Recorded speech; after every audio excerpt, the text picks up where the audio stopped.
ဒီနေ့ရောနာမည်ကြီးနေရဲ့မင်းတို့ principal လေးတစ်ချက်ခေါ်ထားပြီနော်။မင်္ဂလာပါခင်ဗျာ။ကိုကအခုမှဘာကိုဆက်လာရဲဆိုရင်တော့ဘာကိုမလာတတ်မှစိတ်ပူစားမလို့ပါဘူးရှင်။မင်္ဂလာပါရှင်အပေါ်ပါလေးက3လောက်မှာပါရှင်ဒီဘက်မှာပါရှင်။တက်လီကနေ3လောက်ကိုတောက်လျှောက်တက်ခဲ့လို့ရပါတယ်ရှင်။ဟုတ်မင်္ဂလာပါရှင်။မင်္ဂလာပါရှင်။ဒီပါးလေးမှာဆိုရင်လူဝင်လေထွက်ကောင်းပြီးတော့အပူချိန်ကိုလျှော့ချပေးရဲ့ရင်ငွေလေးလည်းတက်စစ်ပေးထားပါသေးရဲ့ရှင်။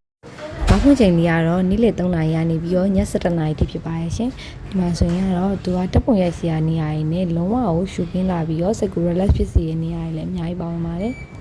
အစားအသောက်ပိုင်းမှာဆိုရင်လည်းတရှိမှုကိုအဓိကထားပြီးတော့လုံးဝကိုပိုရှင်းများများနဲ့ decoration ပြင်ဆင်နေကြောင်း luxury ထိုင်းအပြည့်ရရှိမှာပဲဖြစ်ပါရဲ့ရှင်ပိုရှင်းများပြီးတော့အရသာပိုင်းမှာမကောင်းမှလုံးဝစိတ်ပူစရာမလိုပါဘူးရှင်သူတွေမှာပါတဲ့ပဇွန်ရဲ့လက်ဆက်မှုနဲ့အနစ်ဆက်ပေးထားတာလေးကြောင့်လုံးဝအစားမိမိနဲ့တကယ်စားကောင်းပါရဲ့ငါတက်မြပါဆိုတဲ့အတိုင်းငါနဲ့တက်မြရတာရောထားတာဆိုပေမဲ့ဒီမှာတော့ငါရဲ့အတွင်းသားလေးကိုအရသာဝင်အောင်လုပ်ထားပြီးတော့အနစ်ဆက်ဆက်လေးနဲ့လုပ်ပေးထားတာဖြစ်ပါရဲ့ရှင်တုံရဲရည်ဆိုပြီးတော့လည်းအရေးတောက်ကြည့်ရတော့မဟုတ်ပါဘူးထဲထဲမှာဆိုရင်ပင်လယ်စာနဲ့ဆိုရင်ပဲစက်သားလုံးလေးနဲ့ဒီပေါ်တော့အာဟာရဖြစ်စေရမှုဟိုအရွက်စုံအကုန်လုံးပါပါတယ်ရတာကတော့သမီးနဲ့တွေ့ဆိုင်ရင်တကယ်စားကောင်းထိမိခွပါပဲရှင်ဒါ့အပြင်အပတ်စဉ်တောက်ကြဗုဒ္ဓဦးနဲ့စနေနေ့တိုင်းမှာဆိုရင်လည်းဒီဂျေပွဲလေးတွေနဲ့ music band လေးတွေလည်းရှိပါသေးရဲ့ရှင်ညဘက်အကဲလုံးအလုံးကဲပြီးတော့အိမ်မပြတ်နိုင်တော့လူတွေအတွက်လည်းအောက်မှာဟိုတယ်ရှိတာမို့တခါရဲတဲသွားကြည့်လို့ရပါသေးရဲ့ရှင်